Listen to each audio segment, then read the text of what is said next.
Bienvenue dans Canary Call, le podcast dédié aux gens qui font la transition écologique et solidaire des entreprises. Dans les mines de charbon, le canari, plus sensible que l'homme à la qualité de l'air, alertait les mineurs en cas de fuite de gaz toxiques. Lorsque le canari s'agitait dans sa cage, cela signifiait que les hommes devaient sortir de la mine en urgence. Je suis Perrine Grua et j'ai créé ce podcast pour amplifier la voix de celles et ceux qui réussissent à conjuguer au présent leurs talents, leurs convictions personnelles, les besoins du monde avec leur métier. Avec Canary Call, mon objectif est aussi de convaincre de miser sur ces canaris qui sonnent l'alerte et agissent juste à temps. Leur engagement est contagieux. En les écoutant, les portes des possibles s'ouvrent et l'envie d'agir nous gagne. Bonjour Raphaël. Salut Perrine. Alors là, l'enchaînement des canaris avec chez toi, c'est magique. D'où nous parles-tu aujourd'hui ?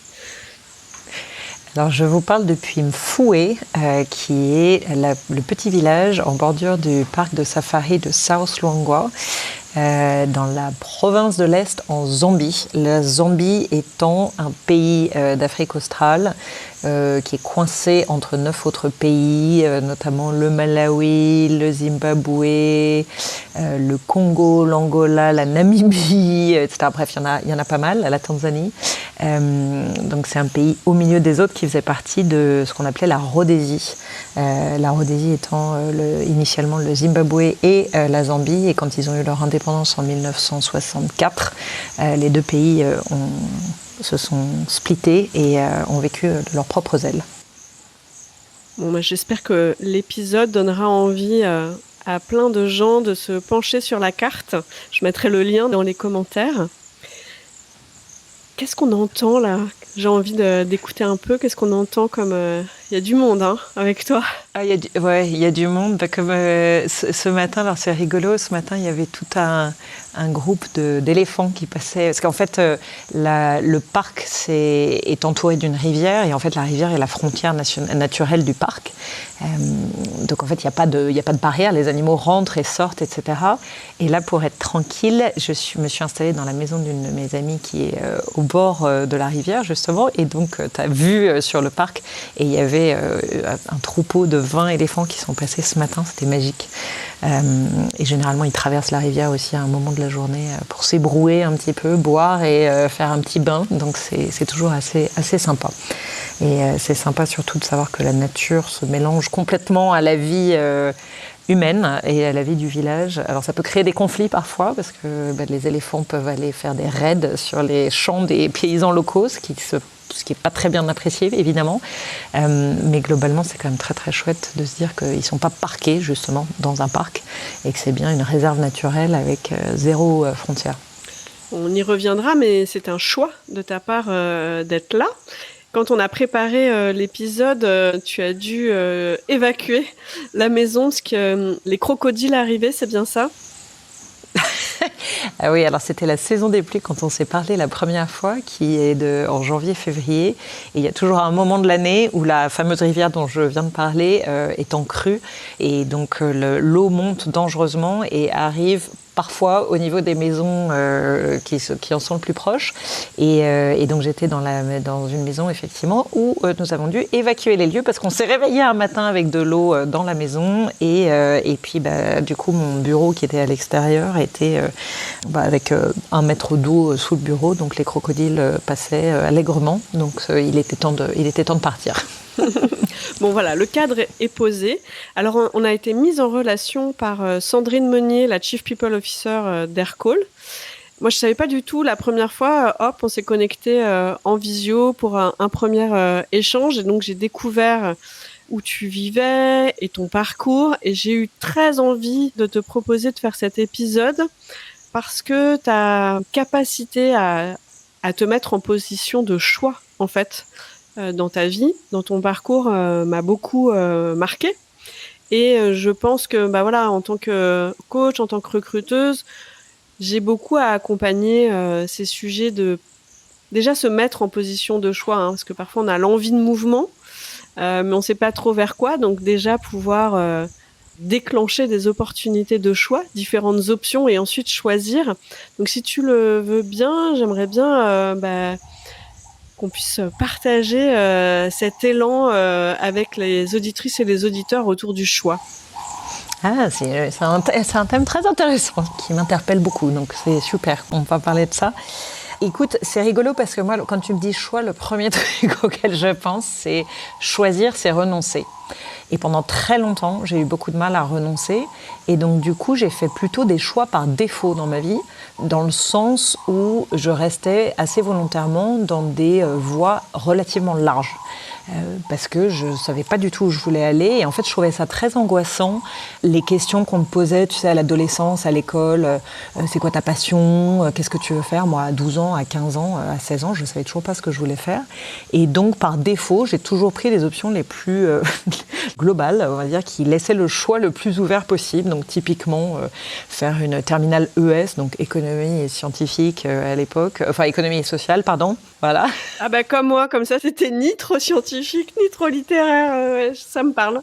C'est ça. Et puis ensuite, alors je suis partie en Hippocagne et en Cagne parce que ça regroupait à peu près toutes les matières que j'adorais, pareil. les langues, les lettres, l'histoire, la géo, etc. Donc comme je ne voulais pas choisir, j'ai fait ça. Et puis j'étais bien emmerdée puisqu'à la fin de la Cagne, on nous demandait de trouver autre chose à faire et il fallait choisir. Et j'ai eu beaucoup de chance à cette époque-là. Ils ont décidé d'ouvrir les écoles de commerce aux personnes qui étaient littéraires et qui avaient fait des préparations Hippocagne et Cagne. Et donc, je me suis dit, on tente.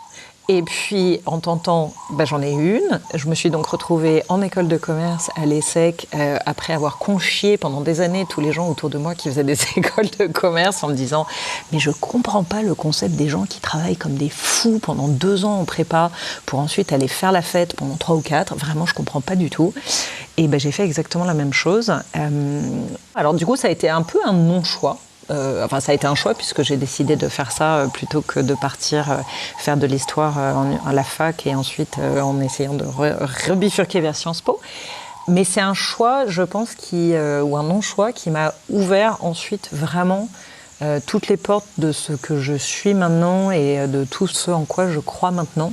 Parce qu'en fait, en école de commerce, si je suis tout à fait honnête, je ne pense pas avoir appris grand-chose d'un point de vue technique, mais j'ai appris une chose qui est, en fait, on a une capacité de rebond en tant qu'être humain si on est un peu justement agile et intéressé par plein de choses, qui fait que dès lors que tu es capable de prendre ton téléphone, avoir une envie et aller justement te battre pour l'obtenir, en fait ça marche. Et ça a commencé tout bêtement en étant dans une vie associative. Typiquement, j'ai fait un BDE, un ski club, on a monté une asso de comédie musicale, etc.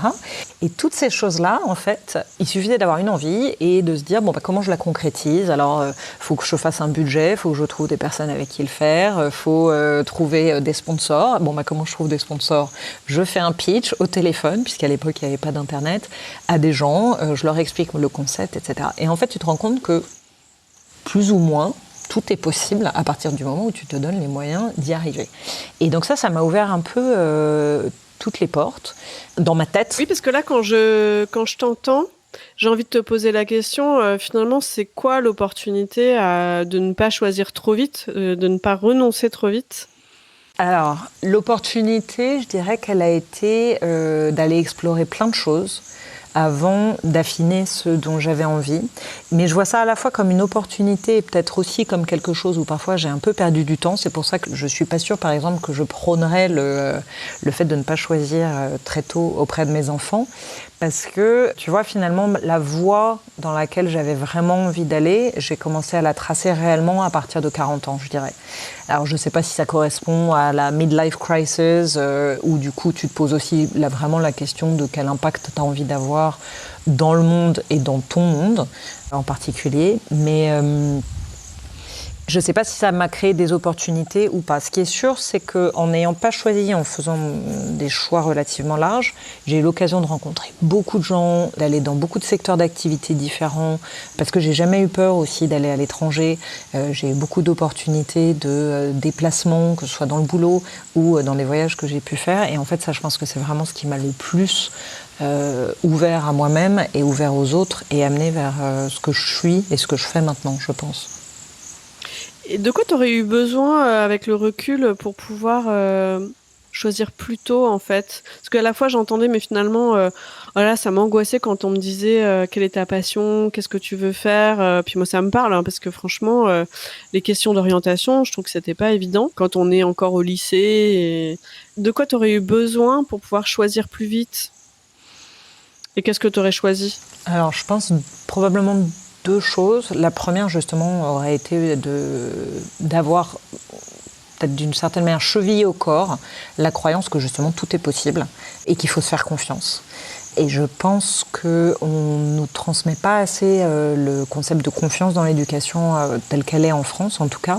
Je trouve que le peut mieux faire nous tue un petit peu, parce que même quand on est bon, moi j'ai toujours été bonne en classe, même quand on est bon, on nous explique toujours qu'on peut mieux faire. Et d'une certaine manière, c'est quand même assez désarmant quand on est enfant ou adolescent, parce qu'on se dit qu'on n'est jamais assez, qu'on n'est pas assez dans la bonne direction, qu'on n'a pas fait assez d'efforts, etc. Au lieu de dire, c'est vachement bien, de reconnaître là où on est, de reconnaître le trajet parcouru, les efforts qui ont été mis en place, les choses qu'on a apprises, etc. L'instinct de célébration, typiquement, c'est quelque chose qui constitue vraiment quelque chose de la confiance en soi et qu'on nous transmet assez peu à l'école. Et je pense que si j'avais eu plus en tête le fait que tout était possible et finalement ça dépendait beaucoup de moi, j'aurais probablement plus eu confiance dans le fait de suivre mon instinct et de tracer ma route un peu plus tôt dans mon parcours. Ça, c'est la première chose. La deuxième, le truc vraiment, je pense, qui m'aurait vraiment aidé à choisir et justement à suivre mon instinct davantage, c'est le fait d'être capable de se dire beaucoup plus tôt dans ma vie, je ne fais pas mes choix pour faire plaisir aux autres et pour cocher des cases, mais je les fais parce que c'est les choix qui me correspondent. Et en fait, je me rends compte de plus en plus à quel point j'ai perdu de temps et à quel point j'ai des gens autour de moi qui sont en souffrance et qui sont un petit peu perdus dans leur vie parce qu'ils n'ont pas fait des choix qui étaient des choix propres. Ils ont fait des choix ou des non-choix, souvent malheureusement, parce qu'ils essayent de faire quelque chose parce qu'ils pensent que c'est ce qu'on attend d'eux, ils pensent que c'est ce que la société attend d'eux, ce que leur patron attend d'eux, ce que leur famille attend d'eux, ce que leur conjoint attend d'eux, ce que leurs parents attendent d'eux. Et du coup, on se retrouve dans une espèce de marasme de trucs où t'es pas vraiment toi-même, tu sais plus très bien qui t'es. Et en fait, je trouve que c'est ça finalement qui est le plus difficile, c'est de s'éloigner un peu de la notion de qui je suis. Cette espèce d'alignement assez clair entre la tête, le cœur et le corps et se dire c'est quoi ce que je suis, c'est quoi mes valeurs, c'est quoi ce que je veux et ça compte et ça a le droit de compter. Et j'ai pas besoin de prendre en compte les valeurs et les attentes des autres pour avoir le droit d'écouter les miennes, quoi, grosso modo. Je pense que ça, c'est vraiment quelque chose qui m'a fait perdre beaucoup de temps, de faire des choix aussi, d'une certaine manière, pour faire plaisir aux autres. Oui, c'est ça. Et pour pouvoir le faire, ça sous-entend d'arriver à écouter sa propre voix avant d'écouter les autres. Ça ne veut pas dire pas prendre en compte, mais être capable de s'écouter. C'est un sacré premier défi. Et puis s'accorder la liberté après de trancher. Comment est-ce que toi, tu as pris conscience à un moment, tu t'es dit « Ah non, mais je ne suis pas à ma place ». Moi, je pense que ça a vraiment été les voyages et la découverte de plein d'autres endroits et de plein d'autres cultures qui m'ont fait me rendre compte qu'il y avait quelque chose dans lequel j'étais pas en osmose. C'est-à-dire qu'à chaque fois que j'étais dans un voyage, et plus particulièrement quand j'étais dans des voyages en solo, parce que plus j'ai voyagé loin, plus j'ai voyagé dans des endroits reculés, plus j'ai voyagé seule justement, pour être capable de rentrer en interaction avec les personnes qui habitaient dans le pays où j'allais, j'avais un sentiment, je sais pas, de jouissance, de liberté, d'accomplissement, de complétude. Vraiment, je pense que le mot c'est complétude, que j'avais pas du tout quand j'étais dans toute autre forme d'interaction dans la vie, que ce soit au boulot ou personnel. Je pense que ça a vraiment été les voyages qui m'ont fait réaliser ça. Donc c'est venu petit à petit, c'est pas forcément quelque chose qui est venu d'un coup où tu t'es dit bon là, parce qu'à un moment il y a quand même un passage à l'acte où tout a été smooth. Non, il y a eu un passage à l'acte. Alors, il y a eu un premier passage à l'acte, et puis après, en fait, c'est ce que je dis toujours, il y a un premier pas de côté, et puis après, c'est le premier d'une longue série.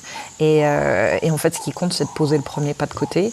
Et il paraît toujours monumental parce qu'on imagine la montagne devant nous, alors qu'en fait, si on ne regarde pas la montagne et qu'on dit « Ok, je fais juste le petit premier pas de côté », ben en fait, c'est le début d'une route qui s'éloigne de la route toute tracée sur laquelle tu vas, et un petit pas après l'autre, et là d'un coup c'est plus du tout paniquant. Et moi le premier pas de côté, et je pense que là encore c'était l'instinct qui me l'a dicté, mais à l'âge de 30 ans, en gros après l'école de commerce, j'ai fait comme il fallait, j'ai bossé dans le CAC 40, dans des grandes entreprises, en faisant de la stratégie et du marketing, etc.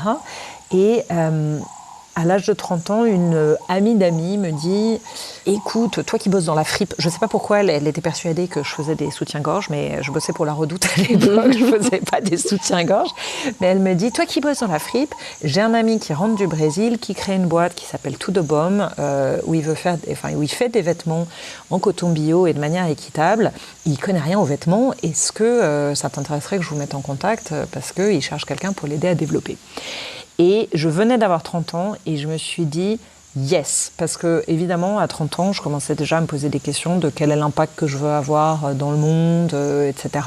Et effectivement la question du sens elle était déjà largement présente dans ma tête et j'avais pas l'impression d'avoir beaucoup de sens dans le travail que je faisais. J'aimais beaucoup mon métier, j'aimais beaucoup l'entreprise et le groupe pour lequel je travaillais, mais ça manquait un petit peu effectivement de cette notion d'impact et de sens.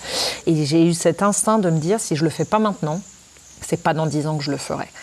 Parce que dans 10 ans, je vais être coincée par un confort matériel, un confort, je sais pas, enfin une logistique peut-être familiale, si j'ai une famille, etc., qui sera en place et où je veux pas me sentir coincée dans mes choix, justement, plus tard. Donc, instinctivement, il faut que je le fasse et il faut que je le fasse maintenant. Et donc, je l'ai fait, j'ai sauté le pas à 30 ans d'aller dans l'entrepreneuriat social parce que pour moi, je pense l'impact social était plus... Enfin, c'était l'impact social et environnemental aussi, parce qu'on montait des filières de production de coton bio de A à Z, donc c'était pas rien non plus. Mais je pense que pour moi, à l'époque, la notion de sens, elle s'exprimait surtout par l'aspect social.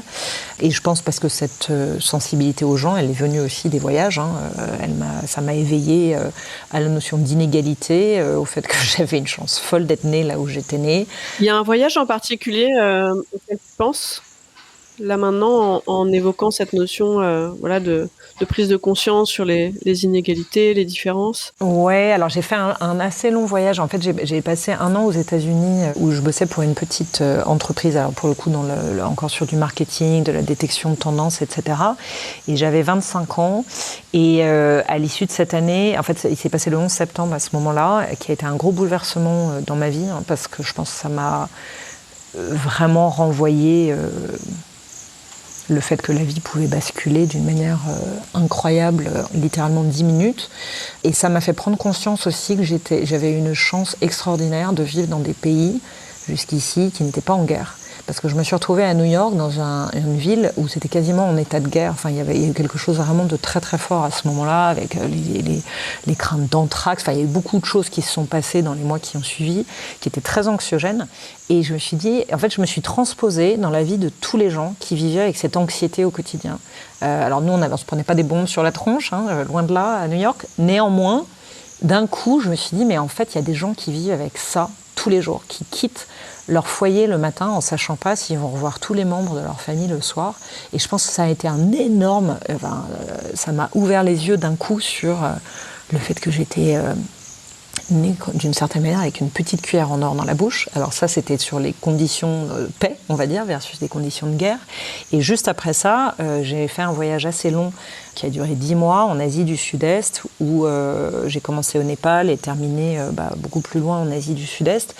Et dans beaucoup de ces pays-là, te rendre compte de la condition de vie d'une manière générale des gens, c'est quand même assez radicalement différent de ce qu'on vit, de la condition des femmes en particulier, de l'importance de l'éducation dans le fait d'avoir des chances dans la vie.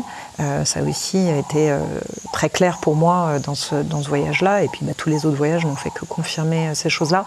Donc je pense que le Népal a probablement été la première fois où j'y étais confrontée vraiment, parce que j'ai marché pendant 3 semaines dans l'Himalaya, en allant dans des villages très très reculés, où il y a zéro éducation, et on se rend bien compte qu'effectivement, ces enfants et ces femmes en particulier n'auront jamais aucune chance dans la vie de faire autre chose que ce dans quoi ils sont nés. Alors que moi, j'avais tous ces choix, justement, du fait de ma naissance, de l'endroit où je suis née, de mon éducation, etc., et que j'avais pas le droit de faire n'importe quoi avec cette liberté de choix, d'une certaine manière.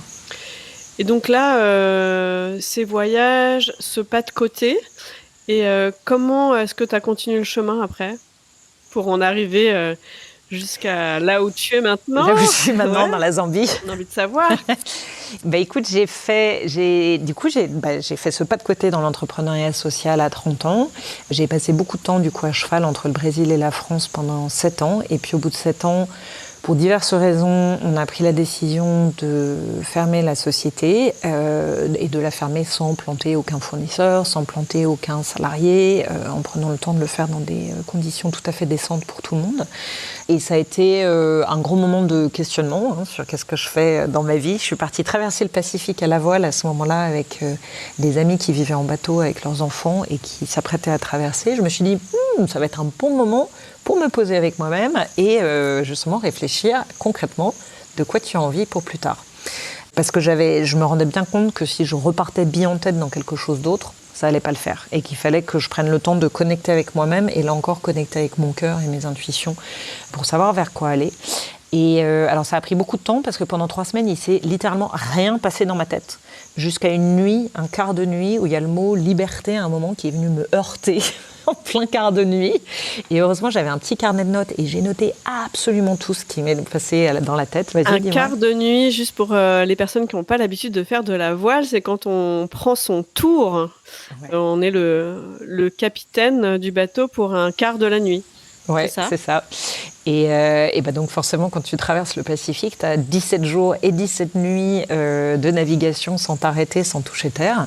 Donc tu enchaînes les quarts de nuit avec les quelques adultes qui sont sur le bateau. Et ces moments en fait de connexion avec la nuit, la nature, le vent, les vagues, la lumière dingue sur la mer, toujours me mettait dans un état de joie et très intense. Mais sauf que, comme je le disais, j'avais toujours l'impression qu'il ne se passait rien dans ma tête. On approchait des marquises et je me disais, mais je n'ai toujours pas d'idée de ce que je veux faire plus tard. Jusqu'à cette fameuse nuit, ce fameux quart de nuit où le mot liberté est venu me heurter. Et d'un coup, il y a tout qui s'est déroulé comme une pelote de laine. Et je dis ça parce que ça a été encore un truc très important pour moi de réaliser à quel point on est déconnecté de nos envies et de notre intuition, parce qu'il m'a fallu donc 17 jours quasiment, enfin 14, pour en arriver à être capable de reconnecter avec mon cœur et mes intuitions et mes émotions, et être capable de dégager tout l'ego, les faux semblants, qu'est-ce qu'on attend de moi, qu'est-ce qu'il faut que je fasse, etc. Et de dire, bah non, en fait, je vais pas reprendre un boulot comme tout le monde attend de moi, ni dans un grand groupe, ni dans l'entrepreneuriat social, ni dans quoi que ce soit. Je vais suivre mon intuition et je vais développer un côté plus créatif. J'ai toujours beaucoup écrit, beaucoup pris de photos, etc. J'aime rencontrer des gens, j'aime raconter leurs histoires. C'est ce que je vais faire. Je ne savais pas comment, ni sous quelle forme, mais c'est ce que je vais faire et je vais dérouler ce fil-là. Ça n'a pas été très bien pris par certaines personnes dans ma famille. Il y a eu un petit moment d'incompréhension. Mais je suis restée assez solide sur mes assises et j'ai dit, non, c'est exactement ça qui va se passer dans ma vie. Je sais que ça peut générer des peurs chez vous. Mais j'ai confiance en moi pour savoir que je vais... ma grande phrase, c'était « Je ne sais pas où je vais, mais j'y vais ». Et j'avais une petite étoile au-dessus de la tête. J'avais l'impression vraiment d'avoir une petite étoile au-dessus de la tête et que je la suivais. Et donc après, les choses, elles se sont faites relativement step by step. Je suis rentrée en France au bout de quelques mois. Je me suis formée à un certain nombre de choses, la vidéo documentaire, le reportage photo, le montage vidéo, etc., etc. Et puis là, je me suis dit, j'ai envie d'aller pratiquer tout ça en voyageant. Et donc, j'ai cherché une mission pour faire ça. Et la vie... par différents rebonds, bref, m'a amenée en Zambie, où j'ai travaillé pour une ONG dans une zone très très rurale et où j'ai fait un film qui expliquait ce qu'ils faisaient. Et de là... On peut le voir, le film ? Oui, on peut le voir. Il est... je t'enverrai le lien, ouais, bien sûr. On le mettra en commentaire, ouais. Ouais. Il est super. Il y a une version longue de 12 minutes. C'est quasiment un mini-documentaire. Et une version courte de 2 minutes. Et c'est pour une association qui s'appelle School Club Zambia. Et j'ai immensément appris sur la Zambie. J'ai immensément appris sur la culture locale, sur justement les problématiques d'éducation, etc. Et d'une manière... là encore, la vie... Enfin, je dis toujours, la vie m'a amené là, mais en fait, c'est pas vrai. C'est, comme tu dis très bien, c'est une succession de choix qui font que je suis là. Je dis toujours que c'est la vie qui m'a amené là, mais c'est pas vrai. J'ai laissé les opportunités de la vie, enfin, j'ai secoué le cocotier pour que les opportunités de la vie tombent. Et puis après, j'ai su prendre la noix de coco et la découper et l'ouvrir pour aller creuser un petit peu. Et donc, tu es partie pour un projet qui te parlait particulièrement, qui cochait toutes les cases de ce que tu avais écrit quelque part dans cette nuit sur le bateau. Et tu n'es jamais rentrée. Et je suis jamais rentrée. Je suis partie avec un billet open et je pensais rentrer 3, 6, 9 mois plus tard. Et justement, en fait, je suis partie avec tout mon matériel vidéo et je me suis dit, je vais essayer d'aller d'un pays à l'autre. Je vais essayer d'aller au Malawi et puis au Mozambique, puisqu'au Mozambique, ils parlent le portugais. Donc, ça me permettra de reconnecter avec mon expérience brésilienne. Et puis, je ne suis toujours pas allée au Mozambique puisque je suis restée en Zambie. Et donc, je suis partie il y a 7 ans pour... 3 semaines de tournage. Et 7 ans plus tard, j'y suis encore. J'ai rencontré mon mari australien et j'ai 2 petits-enfants et j'habite donc dans la savane, alors que je voulais habiter au bord de la mer. Donc, il y a une petite erreur de parcours quelque part, il y a une petite erreur d'aiguillage. mais j'y suis très heureuse, donc j'y reste. En introduction, finalement, tu disais quand on te parle de choix, tu as le mot renoncement qui te vient. Quel est le plus grand renoncement que tu as dû faire pour choisir cette vie-là ? La vie en Zambie, tu veux dire, enfin, le fait de vivre dans la brousse aujourd'hui ? Ouais. La connexion avec les gens qui me sont chers, que ce soit ma famille ou mes amis, parce que mes amis comptent énormément dans ma vie. Je suis quelqu'un qui fonctionne en mode tribal. Où que j'aille, je rencontre des personnes avec qui je reste en connexion, même si je les ai rencontrées que quelques fois dans ma vie. Et c'est une immense force que j'ai. Et d'une certaine manière, je pense que quand j'ai créé mon blog il y a 7 ans en partant en Zambie pour raconter justement ce que je découvrais, faire des portraits de personnes, mes voyages, etc., ça a été une manière de rester en contact avec le plus grand nombre. Et là encore, c'était mon instinct qui me disait ça. Et il a été bon parce que du coup, ça me permet de rester vraiment en lien avec les gens, dans le sens où je donne beaucoup d'informations sur ce qui se passe dans ma vie. Et donc, même si j'ai pas régulièrement les gens au téléphone ou si je les vois plus autant que je voudrais, ça me permet de garder le lien. Et donc tu es partie pour faire des reportages, des vidéos à travers le monde. Et maintenant, en Zambie, qu'est-ce que tu fais ? Quelle est ton activité ?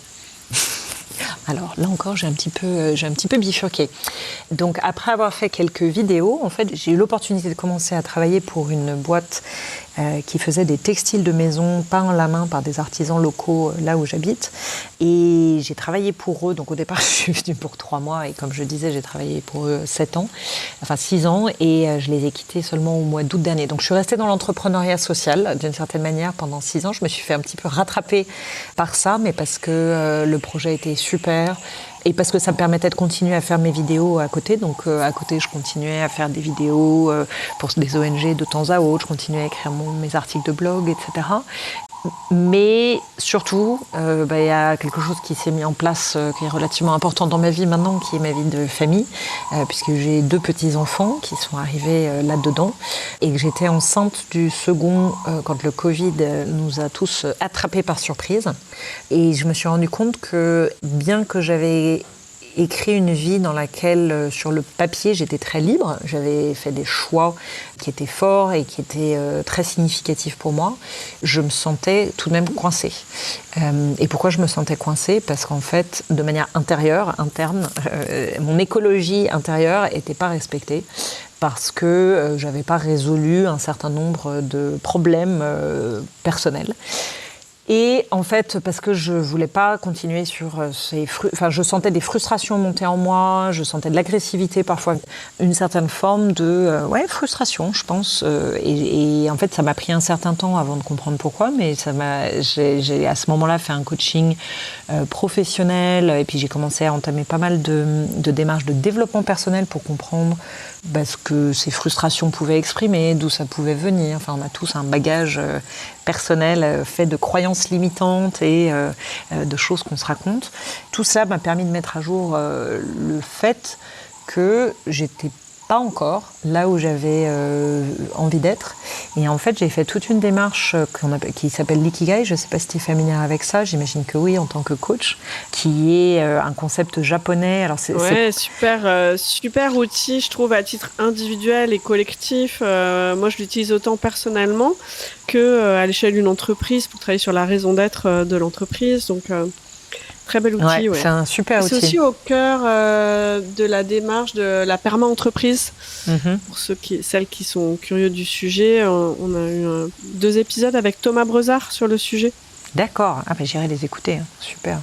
Et donc toi, tu as fait la démarche de l'ikigai? Alors j'ai fait la démarche de l'ikigai au travers de ce coaching professionnel. Et tu vois, on parlait tout à l'heure d'écouter sa petite voix. Et pour le coup, je trouve que l'ikigai, c'est vraiment ça. Parce que c'est trouver ce qui est à la frontière entre ta joie de vivre et ta raison d'être. Et voir comment tu peux traduire ça dans ta vie d'une manière générale et dans ta vie professionnelle en particulier. Et moi, ça m'a vraiment permis de comprendre qu'il y avait quelque chose de l'ordre de la transmission que je faisais pas encore et qui était vraiment très important pour moi, et que ma grande force, et là où je puisais mon énergie et là où je la donnais aux gens, c'était justement de transmettre mon énergie et mes enseignements de vie pour permettre aux autres de faire le pas de côté, justement, de trouver l'énergie de croire en eux et leur transmettre l'énergie d'y croire, les outils pour les aider à le faire et le plan d'action en les aidant, en les guidant un petit peu dans cette démarche-là, de faire un premier pas de côté pour aller vers une vie choisie plutôt que vers une vie subie. Et en fait, la personne qui m'accompagnait à l'époque me dit « Mais en fait, finalement, c'est du coaching ce que tu fais. » Je lui dis « Mais non, je ne suis pas coach, je n'ai jamais été formée, etc. » Elle dit « Mais c'est pas ça la question. Tu poses les bonnes questions aux gens, tu leur donnes la force d'y croire, tu leur fais se poser les questions et tu leur donnes la manière de trouver des réponses qui sont en eux-mêmes. Donc c'est une forme de coaching. Et du coup, partant de là, qu'est-ce que je fais pour faire vivre ça concrètement alors que je suis au fond de la brousse? Eh bien, je me suis dit, je ne peux pas accompagner des gens à faire le premier pas de côté en direct, puisque je ne peux pas faire de présentiel. En revanche, ce que je peux faire, c'est réfléchir à tout ce qui m'a permis d'en mettre là où j'en suis aujourd'hui, tous les outils, les ressources, les questionnements, les démarches, les rituels, les pratiques, les livres, etc., qui m'ont permis d'être la personne que je suis aujourd'hui, libre de ses choix et qui continue à chercher, creuser, etc. Et du coup, j'ai mis tout ça dans une formation en ligne qui se passe sur 3 mois, où chaque semaine, je diffuse un certain nombre d'informations du coup qui sont préenregistrées, puisque j'ai un internet très erratique, comme tu peux le constater pendant notre interview. Et donc du coup, cette formation, je l'ai appelée Graines de Baobab, parce que ça m'est pareil, venu très spontanément, parce que le baobab, c'est forcément un arbre qui est très important en Afrique, et qui est un arbre qui contient à la fois des choses pleines de vie, de sagesse. Enfin, il y a beaucoup de choses qui se passent sous le baobab, des histoires qui se racontent, des transmissions qui se font, etc. Et c'est vraiment ça, en fait, moi, je pense avoir écouté ma petite voix, c'est me dire, j'ai envie de transmettre mon cheminement à d'autres et au fur et à mesure de partager ce que j'apprends le long de la route qui m'aide, qui me permet d'avancer en tant que personne, en tant que femme, en tant que maman, en tant que conjointe, en tant que professionnelle, etc. Et du coup, c'est ce que je fais. Donc mon blog, qui était initialement un blog de voyage, est devenu un blog plutôt qui consiste à accompagner les gens dans une démarche plutôt de transformation, de croire en soi, de changer d'état d'esprit, travailler sur un état d'esprit où on se fait confiance pour faire le premier pas de côté et les suivants et y arriver. Aujourd'hui, à travers ton blog, tu transmets finalement ton voyage, ton cheminement, les outils qui t'ont aidé aussi dans cette démarche. Comment tu gères quand les personnes te demandent ton avis sur leur orientation ? Alors, je ne sais pas comment toi tu fais en termes de coaching, mais pour moi, je ne suis pas là pour leur donner des réponses. Je suis là pour leur poser les bonnes questions qui vont leur permettre d'ouvrir les bonnes portes. J'appelle toujours ça ouvrir le radar à bonnes réponses. C'est poser les bonnes questions pour ouvrir le radar à bonnes réponses. Ce que je dis souvent, parce que les réponses, on les a en nous. Mais là encore, on n'ose pas s'écouter, parce qu'on est parasité par tout le brouhaha intérieur et tout le brouhaha extérieur de ce que les autres pensent de nous, de ce que les autres pensent qu'on devrait faire, typiquement, ce que je vois très souvent, c'est des gens que j'accompagne qui se font un petit peu polluer par leur entourage proche, qui leur veut le plus grand bien, hein, c'est pas la question, mais qui vont détruire un petit peu les élans qu'ils peuvent avoir, les envies qu'ils peuvent avoir, le fameux il y a déjà des milliers de personnes qui font ça, ou t'es pas formé pour faire ça, ou tu vas jamais gagner ta vie en faisant ça, ou des choses comme ça. Ah bah oui, parce que Raphaël, il y en a beaucoup déjà des coachs, hein, franchement. Ben voilà. Et tu vois, ce que cette personne qui m'accompagnait dans ma démarche d'Ikigai m'a vraiment permis de comprendre, c'est il n'y a personne qui occupera mieux l'espace que toi si tu es vraiment dans ce qu'elle appelait ton sweet spot. Et ton sweet spot, c'est vraiment là où tu es unique. C'est là où c'est vraiment toi. Donc des coachs, il y en a des milliers. Mais chacun va avoir une manière de faire différente, chacun va parler aux gens d'une manière différente. Et puis, je parlerai à certaines personnes et pas du tout à d'autres. Et je suis sûre que toi, de la même manière. Oui, j'adore la notion de radar parce que je trouve ça toujours tellement riche, ces sujets d'accompagnement de choix. Alors déjà, c'est génial quand les personnes viennent déjà avec des options, mais parfois, il n'y a pas forcément les options, donc faut aussi les créer, en fait, les options de choix. Ou parfois, il y a des options de choix, mais ça peut être intéressant de vérifier qu'il n'y en ait pas d'autres avant de plonger. Et moi, j'ai toujours cette vigilance de pas être dans l'influence, en fait, par rapport à des choix de vie, parce que la responsabilité, elle est immense. Et justement, ce que je dis, moi, souvent à mes clients, justement, moi, je vais être celle qui va pas vous donner de conseils, en fait, qui va pas vous donner d'avis, parce que tout le monde va y aller de son avis. Voilà, en ce moment, malheureusement, en France, il y a pas mal de plans sociaux, donc ça peut être aussi des opportunités. Et donc, des dirigeants qui se posent la question, est-ce que je prends le plan ou est-ce que je reste, par exemple. Et forcément, tout l'entourage y va de son bon conseil. Et souvent, la décision, elle est à prendre dans un temps très, très rapproché, très, très court. Et ça, je trouve alors que le temps lent, c'est là où il te permet de tirer le fil, je trouve, et les bons fils. Ouais. Et donc c'est comment, en fait, comme tu dis, leur permettre, les inviter à créer cet espace-temps pour écouter, découvrir sa propre boussole, se reconnecter aussi à ses émotions, parce que quand on a très peu de temps pour prendre une décision, souvent on part en tableau Excel et plutôt de manière rationnelle. Mais donc ça me parle beaucoup, ton approche et ta notion de radar. Et puis moi, je dis toujours, la pause s'impose. Hein. En vrai, prendre des décisions trop rapides. Alors après, je pense qu'il y a des choses où il faut se consulter soi-même. Il y a des choses qu'on sait intuitivement. Et si on prend vraiment le temps de connecter 2 secondes, littéralement, de dire à son moi supérieur, quelle est la bonne décision pour moi là ? Qu'est-ce qui est vraiment ce dont j'ai envie ? Et d'écouter dans son corps où ça se passe. Souvent, le corps, il te donne des indications très très claires. Hein. Et donc, il faut les écouter.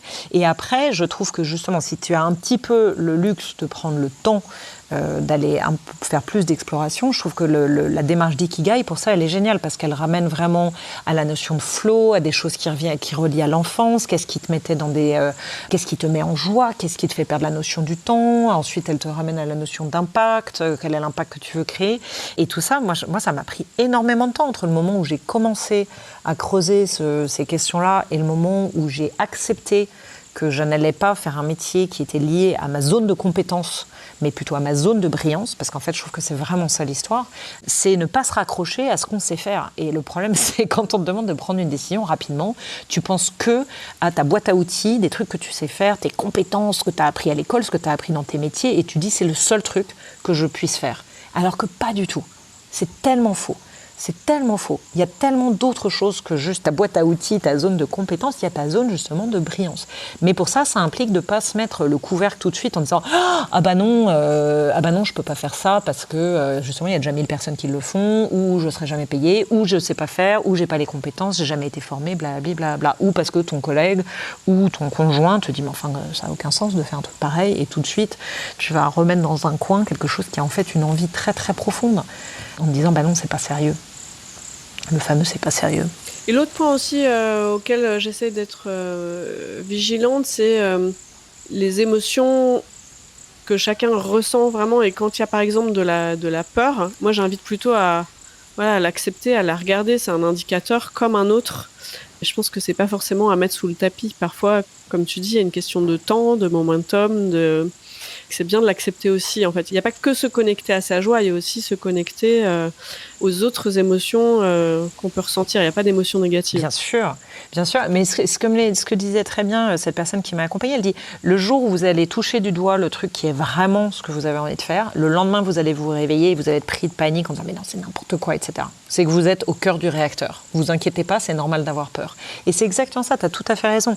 Les émotions, elles sont là pour te donner une information. Et donc, toi, tu es là pour essayer de comprendre, de décrypter quelle information elle te donne. Et la peur, c'est un super moteur. Ça peut être quelque chose aussi qui est vraiment une émotion géniale à traverser. Et moi, il y a un exercice que je fais souvent pour moi et que j'incite beaucoup les gens à faire aussi, qui est « et au pire, il se passe quoi ?» Parce qu'en vrai, quand on a des peurs, c'est souvent qu'on se fait une montagne de quelque chose qui, en fait, souvent n'est pas si incroyablement imposante qu'il n'y paraît. C'est juste qu'on reste bloqué au niveau 1 ou 2 du chemin. Et en fait, si on se dit « et au pire, il se passe quoi ?» et qu'on tire le fil du « et au pire, et au pire, et au pire », bah, d'un coup, on respire un peu mieux. Hein, et ça nous paraît nettement moins angoissant, je trouve, souvent. C'est vraiment un exercice que je trouve très, très intéressant. Et toi, quelle est ta plus grande peur ? Je pense avoir cette immense chance de ne pas être drivée par la peur, parce qu'en fait, j'ai vraiment, avec le temps, développé une confiance infaillible dans le fait que la vie me permettra toujours de rebondir et m'apportera ce qu'elle doit m'apporter, ou qu'en tout cas, je serai capable de secouer le cocotier pour faire tomber les bonnes noix de coco. Je suis pas... donc ouais, je prends pas mes décisions à l'aune de la peur. Parfois, les peurs me rattrapent, hein, bien sûr. Et si je suis très honnête, tu vois, je parlais de la colère plus tôt, et la colère est généralement une émotion dans laquelle tu te réfugies, qui est liée à une peur panique, qui est celle de te faire agresser, ou molester, ou abuser, etc. Donc c'est une forme de protection, hein, la colère. Donc il y a forcément un moteur derrière de la peur qui est en jeu, mais pas tant dans mes décisions de vie en tout cas, plutôt dans ma manière d'être au monde. C'est génial parce qu'on parle de grande peur, de colère, et il y a un animal qui fait comme un bruit de sirène en fait derrière. Ouais, c'est un oiseau. C'est génial. Ça tombe juste au bon moment. J'avais envie de revenir sur cette notion de temps que tu as abordé plusieurs fois, parce que finalement j'aurais aimé prendre mes décisions plus tôt parce que j'ai perdu du temps, que les anniversaires aussi des décennies, les 30 ans, les 40 ans avaient été aussi des moteurs pour décider. Donc oui, il y avait cette notion d'anniversaire, il y avait finalement le temps que tu as pris à faire cette traversée de la transatlantique et à un moment tu t'es dit mais on va arriver de l'autre côté et il s'est rien passé, il faut qu'il se passe quelque chose parce qu'après j'ai plus le temps quelque part. Je me dis finalement il y a un peu ce paradoxe de parfois il faut se donner le temps et en même temps le fait que le temps soit contraint, c'est un chouette levier à action aussi. Ouais, je suis d'accord. C'est le problème de la procrastination. Effectivement, quand tu as trop de temps. C'est pas la loi de Parkinson qui dit quel que soit le temps que tu as pour faire une tâche, tu vas l'occuper. Donc, si tu as 30 minutes devant toi, tu vas le faire en 30 minutes. Si tu as 2 mois devant toi, tu vas le faire en 2 mois. Et je pense que c'est un peu la même chose dans le processus de décision parfois. Plus tu as de temps, effectivement, plus tu tortilles du cul en disant oui, en faisant, comme tu dis, le tableur Excel avec le pour, le contre, la colonne, tu coches les cases, on enlève, etc. Alors qu'au fond, une fois de plus, je pense que, en tout cas pour moi, ce qui fonctionne le mieux, c'est quand je connecte à mon intuition, quand je laisse pas la tête prendre les décisions. Quand je laisse la tête prendre les décisions, c'est généralement pas les bonnes, et c'est un processus extrêmement long, lent et painful. Et j'ai remarqué dans ma vie que autant les grosses décisions, je les prends hyper vite, très intuitivement, et les petites, je les prends en pesant le pour, le contre. Et c'est, mais oh là là, painful. Ça me parle. Ça tergiversé, moi. Voilà. Et je me dis vraiment, je pense que, en tout cas, ce qui fonctionne pour moi vraiment, c'est à chaque fois que je réussis à débrancher la tête pour aller suivre mon instinct. Et l'instinct, il peut te planter. L'instinct, il peut t'envoyer dans la mauvaise direction. Mais ce qui est sûr, c'est que même si tu te plantes, t'apprends quelque chose dans l'histoire. En fait, je trouve qu'il n'y a rien de pire que l'espèce de statu quo où t'es paralysé dans ton espèce d'indécision. J'appelle ça le marécage de l'indécision. T'es paralysé dans ton marécage de l'indécision. Donc, j'y vais pas. 3 mois après, t'y es toujours pas allé. T'as rien appris. Alors que si t'as pris une décision, parce que à ce moment-là, tu t'es dit, au vu de toutes les informations que j'avais, de ce que je ressens, etc., de ce que je peux faire, pas faire, je vais dans cette direction-là, 3 mois après, tu auras déjà appris quelque chose. Ça t'aura appris des choses sur ce que t'aimes et ce que t'aimes pas, ce que tu peux et ce que tu peux pas, etc., etc. Donc en fait, c'est Nelson Mandela qui dit soit je perds, soit je gagne. Enfin, c'est pas soit je perds, soit je gagne. Oui, À chaque fois, je ne perds jamais, pas, j'apprends. Soit je gagne, soit j'apprends, un truc dans le genre. À chaque fois, je réussis pas à la dire en entier ou bien, mais c'est exactement ça. C'est soit je gagne, soit j'apprends. Et c'est vraiment ça. C'est en fait rester dans l'indécision ou laisser les peurs prendre le gouvernail. C'est d'une certaine manière décider qu'on ne va pas apprendre des leçons de la vie et se faire confiance aussi pour prendre les bonnes décisions pour nous, pour apprendre en marchant, parce qu'en fait c'est vraiment ça. Et moi ce que je vois vraiment chez les gens que j'accompagne, c'est à partir du moment où ils ont fait le premier pas, c'est parti quoi. Et d'un coup tu vois des espèces de déclenchements mais immenses, juste parce qu'ils ont posé le premier pas, et après tout déroule parce qu'il n'y a plus cette espèce de dynamique de peur justement. On est dans l'action et en fait l'action, le mouvement crée l'action, l'action appelle le mouvement et puis dès lors c'est une dynamique hyper positive qui se met en place. Oui, au pire si je me trompe, je vais apprendre, faire le premier petit pas. En fait, il y a cette notion de mise en mouvement. C'est comment je me remets en mouvement quand je suis coincée dans le marasme. Et là, ça me fait revenir sur toi, finalement, tes voyages. C'est un moment pour se mettre en mouvement. Il y a ce qu'on peut mettre en mouvement grâce à l'écoute de ses émotions, de son intuition. Un moment aussi, tout simplement, le simple fait de se décaler aussi d'environnement, de faire un pas de côté aussi physiquement. C'est aussi un moyen. Qui pose question quand on culpabilise à voyager. Donc, Ah oui, on en a parlé lors de notre première... quand on s'est parlé la première fois, moi c'est effectivement d'une certaine manière, je remercie le ciel d'avoir attrapé le virus du voyage il y a 20 ans, à l'époque où on ne se posait pas encore la question de l'impact de nos mouvements sur la planète, parce que ça m'a permis de faire tous ces très beaux voyages sans culpabiliser, alors que maintenant, effectivement, dès que j'y réfléchis 20 fois avant de prendre l'avion, et je culpabilise en prenant l'avion, et en même temps, je me rends compte vraiment de l'importance que ça a pour moi, pour être qui je suis, et pour être capable aussi de transmettre tout ce que j'ai à transmettre. Donc là où tu as raison, c'est que le pas de côté, pour moi, c'est vraiment, que ce soit un pas de côté physique dans le voyage ou un pas de côté théorique dans ta vie, ce que ça apporte finalement, c'est le changement de perspective. Le fait de prendre un tout petit peu de distance, de changer d'angle de vue. Et en fait, le changement d'angle de vue, pour moi, c'est vraiment ça qui fait que tu arrives à te mettre en mouvement. Et là encore, ce tout premier pas de côté, il te permet d'opérer ce changement d'angle de vue qui te permet d'enclencher les autres pas, etc., etc. Il y a un podcast très inspirant là-dessus de Frank Lobvet, qui est le grand, qui est toujours celui qui parle du pas de côté. Ton autre vie est finalement toujours à un pas de celle que tu vis, il suffit de faire ce pas de côté, etc. Et souvent, je commence mes sessions d'accompagnement en les incitant à écouter ce podcast. Je mettrai le lien aussi en commentaire. Pour beaucoup, c'est vraiment quelque chose de très fort. Et à la fin, quand je leur dis, au bout de 12 semaines, qu'est-ce qui vous a le plus marqué, quasiment toujours Frank Lobvet revient. Donc c'est vraiment intéressant. Moi, j'aime bien aussi utiliser finalement la marche dans les coachings. C'est-à-dire qu'à un moment, m'a aussi allé tout simplement travailler en marchant. Ouais. Le corps et la nature, être dans ton corps et être dans la nature sont les deux meilleurs moyens, je pense, de ralentir le rythme. Enfin, c'est prouvé par plein d'études, mais de ralentir beaucoup de choses, justement, pour être un peu plus connecté avec soi-même. Et déconnecté du brouhaha extérieur et intérieur. Est-ce que tu as un animal totem ? Si tu étais un animal, tu serais lequel et pourquoi ? Écoute, ça va paraître peut-être très cliché vu que j'habite dans la savane, mais je dirais les félins d'une manière générale. J'avais jamais eu de chat dans ma vie avant d'habiter ici, et puis il y en a plusieurs qui me sont tombés dessus les uns après les autres.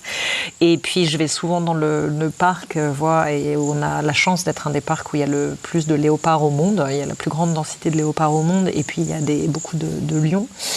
Et ce que j'adore chez les chats, je trouve qu'ils me rappellent plein de choses. Ils me rappellent l'importance de la tribu. C'est-à-dire que t'en as toujours un qui chasse pour les autres et qui ramène pour les autres. La capacité à faire pause et à profiter de la vie, parce que c'est quand même les rois des kiffeurs, hein, et nous, on ne sait plus trop s'arrêter et profiter de l'instant présent, alors qu'eux, ils savent le faire. Ils sont assez mesurés aussi. Ils ne vont pas les chasser et tuer pour aucune raison. Ils ne le feront que quand ils ont vraiment faim et quand il est vraiment nécessaire de nourrir la tribu. Donc c'est finalement une consommation relativement raisonnable. Et puis la grâce, l'agilité, tout ça, c'est quand même des choses assez fortes. Et puis la puissance qui ne se manifeste pas pour rien. Ils sont puissants, mais ils ne vont pas en faire étalage si ce n'est pas nécessaire. Autant de bonnes raisons. C'est vrai que le passage de la douceur à la puissance en très peu de temps est impressionnant chez les chats. Quel est ton canary call, le message que tu aurais envie de passer au plus grand nombre ? Oh, écoutez-vous. Je crois vraiment l'histoire. Faites-vous confiance parce qu'en vrai, tout est possible. Si vous pensez que tout est possible, tout devient possible, réellement. On est les pires limitateurs de nos propres vies en se mettant des croyances qui nous limitent. On est nos propres saboteurs. Ouais, pour moi, c'est vraiment ça. Écoutez-vous. Et puis surtout, il n'est jamais trop tard. C'est ça aussi, c'est vraiment un truc que j'ai vu chez de nombreuses personnes. Il est vraiment jamais trop tard pour creuser, pour se transformer, pour apprendre, pour participer, pour contribuer, pour avoir de l'impact. Et ça n'a pas besoin d'être quelque chose d'extraordinaire. En fait, c'est vraiment ça ce que je dis toujours, c'est une vie extraordinaire, elle est aussi extra qu'elle est ordinaire. Mais il y a à la fois la capacité à apprécier l'extra dans son ordinaire, ce qu'on oublie un petit peu de faire au quotidien. Et puis il y a la propension à aller chercher l'extra dans l'ordinaire et donc là aller secouer un petit peu les cocotiers. Donc je pense que c'est un peu ça, mon message. J'adore mener une vie aussi extra qu'ordinaire. C'est noté. Merci beaucoup pour cette conversation, Raphaël. J'espère qu'elle sera source d'inspiration en cette période de respiration qu'elle était pour beaucoup. Merci beaucoup, Raphaël. Merci pour votre écoute. Pour être tenu informé de la diffusion des nouveaux épisodes, je vous invite à vous abonner au podcast sur la plateforme de votre choix et à suivre les comptes de Canary Call sur les réseaux LinkedIn, Twitter, Instagram, YouTube et Facebook. Pour amplifier la voix de mes invités, n'hésitez pas à commenter, partager ou même offrir vos étoiles.